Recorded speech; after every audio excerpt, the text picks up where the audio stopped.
Halo Sobat, apa kabar? Ketemu lagi di channel Naga. Di sini saya akan melanjutkan film Donghua full spoiler. Tanpa lama-lama lagi kita tonton sampai habis. Tian Huo Zunze terkejut saat mendengar kata-kata Xiaoyan. Dia tersenyum tipis dan berkata, "Mengapa kamu tidak memberitahuku apa kondisinya?" Xiaoyan menatap tajam ke arah Tian Huo Zunze. Dia dengan lembut berkata, "Saya harap tuan tua itu akan melindungi saya yang kecil selama 1 tahun jika Anda benar-benar memulihkan kekuatan Anda." "Melindungimu selama 1 tahun?" Tian Huo Zunze tercengang saat mendengar ini. Senyuman yang mengandung makna lebih dalam segera muncul di wajahnya. "Anak kecil, kamu benar-benar tidak menderita kerugian apapun. Anda sebenarnya meminta saya menjadi pengawal selama 1 tahun. Anda harus tahu bahwa seorang elit Douzun bukanlah seseorang yang bisa dimintai bantuan oleh orang biasa." Xiaoyan tersenyum dan berkata, "Waktu 1 tahun hanyalah waktu singkat bagi seorang ahli kekuatan tuan tua. Selain itu, saya juga sadar bahwa selama tuan berhasil memperbaiki jiwanya, tidak akan terlalu sulit bagi Anda untuk menghidupkannya kembali. Saya pikir ini cukup bagi saya untuk mempekerjakan tuan tua selama 1 tahun, bukan? Anak kecil, kamu benar-benar tahu cara berbicara. Tidak terlalu menjadi masalah bagiku untuk melindungimu selama 1 tahun. Tentu saja syaratnya adalah kamu mampu memperbaiki semangatku. Dengan kekuatan jiwaku saat ini, aku tidak akan mampu bertahan selama beberapa tahun." Tian Huo Zunze merenung sejenak sebelum perlahan menganggukkan kepalanya dan menjawab dengan suara serius. "Pak Tua, yakinlah, ini bukan pertama kalinya saya membantu seseorang memperbaiki jiwanya. Saya dapat dianggap memiliki beberapa pengalaman. Meski jiwamu terluka parah, bukan tidak mungkin bisa diperbaiki." Xiaoyan tersenyum saat dia menjawab.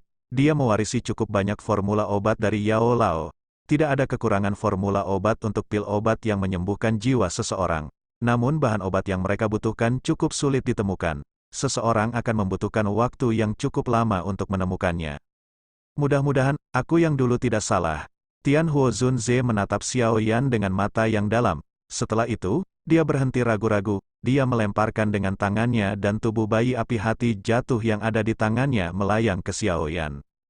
Xiaoyan dengan hati-hati menerima api hati jatuh ini. Ketika dia melakukan kontak dengannya, dia bisa merasakan kelemahan dari benda kecil ini. Dia segera dengan kuat menahan kegembiraan di dalam hatinya saat dia dengan cepat mengeluarkan panci pengumpul api dari cincin penyimpanannya dan dengan lembut menempatkan api ke dalamnya. Kehangatan samar menyelimuti setelah api hati jatuh memasuki panci pengumpul api. Xiaoyan secara bertahap bisa merasakan riak tak terlihat menyebar dengan tenang. Karena sangat akrab dengan api hati jatuh, Xiaoyan secara alami memahami bahwa riak tak kasat mata ini adalah hal yang dibutuhkan menara pemurnian Ki Langit berkobar. Xiaoyan menghela nafas seolah dia baru saja terbebas dari beban besar setelah menyelesaikan masalah akademi dalam. Dia mengayunkan tangannya dan menyimpan Flame Gathering Pot ke dalam cincin penyimpanannya. Setelah itu, dia melambaikan teknik pengusiran api 5 cincin di tangannya kepada Tian Huo Zunze. Dia tersenyum dan berkata, "Aku yang kecil akan bersikap tidak sopan dan menerima hal ini." Xiaoyan menyimpan gulungan itu ke dalam cincin penyimpanannya setelah berbicara. "SL, tidaklah sopan jika kita hanya mengambil sesuatu apalagi ketika dia belum mendapatkannya." Tian Huo Zunze tanpa sadar menggelengkan kepalanya tak berdaya saat melihat aksi Xiaoyan. Dia memegang cincin penyimpanan seputih salju itu sebelum melihat ketumpukan tulang. Dia menghela nafas. "Tolong ambil juga tulang-tulangku ini. Ada juga beberapa kegunaan khusus untuk tulang-tulang elit Douzun." Xiaoyan tentu saja tidak akan menolak permintaan kecil Tian Huo Zunze ini. Dia memberi isyarat dengan tangannya dan kekuatan hisap melonjak sebelum dia menarik tumpukan tulang ke dalam cincin penyimpanannya. Xiaoyan akhirnya menepuk tangannya setelah melakukan semua ini. Pandangannya beralih ke area di luar penghalang cahaya. Magma merah cerah tampaknya tidak memiliki manusia kadal.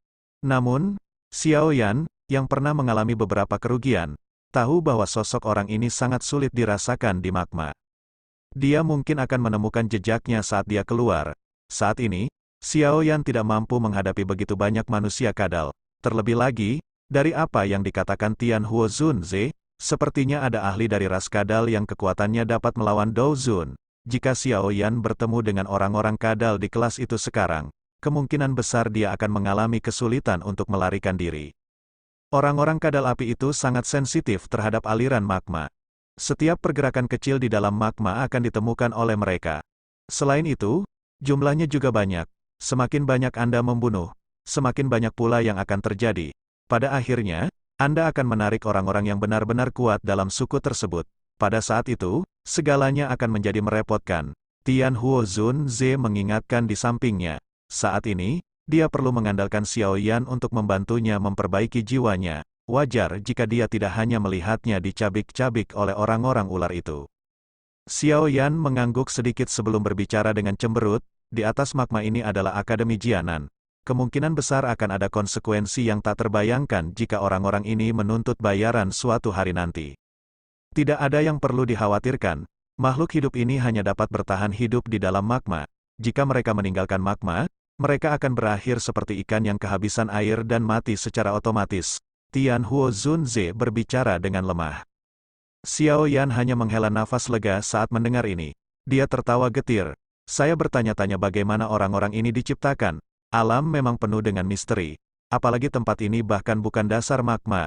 Aku ingin tahu apa yang ada di bawah. Tian Huo Zun Ze sedikit menggerakkan segel tangannya saat melihat ini. Xiao Yan meletakkan cincin penyimpanan berwarna putih di jarinya, dan sosok buram muncul dan memasukinya. Riak samar menyebar dari cincin penyimpanan itu, membuat penghalang cahaya di depan Xiao Yan perlahan terbelah. Penghalang cahaya baru saja terbelah ketika Xiao Yan melangkah maju. Tubuhnya menjelma menjadi sosok berwarna hijau. Setelah itu, dia menembak dengan cara yang seperti kilat. Pada saat yang sama, kekuatan spasial samar menyebar dari cincin penyimpanan berwarna putih, memperkuat riak magma di sekitarnya. Saat penghalang cahaya itu terbelah, Xiao Yan dan Tian Huo Zun Ze tidak menemukan bahwa pilar cahaya selebar beberapa lusin kaki itu sedikit terbuka di dasar dunia magma merah-merah, itu membuka dan menutup, tampak seperti sepasang mata. Sosok Xiao Yan diam-diam terbang melalui magma sebelum jantungnya tiba-tiba bergerak. Tangannya, yang berada di lengan bajunya, bergetar dan sebuah pecahan batu giok muncul di dalamnya. Pada saat ini, batu giok kuno, yang hampir tidak pernah bereaksi, memancarkan sedikit kehangatan. Tangan Xiao Yan dengan lembut mengusap batu giok kuno itu, badai muncul di dalam hatinya. Ini karena batu giok ini secara mengejutkan merupakan pusaka klan Xiao.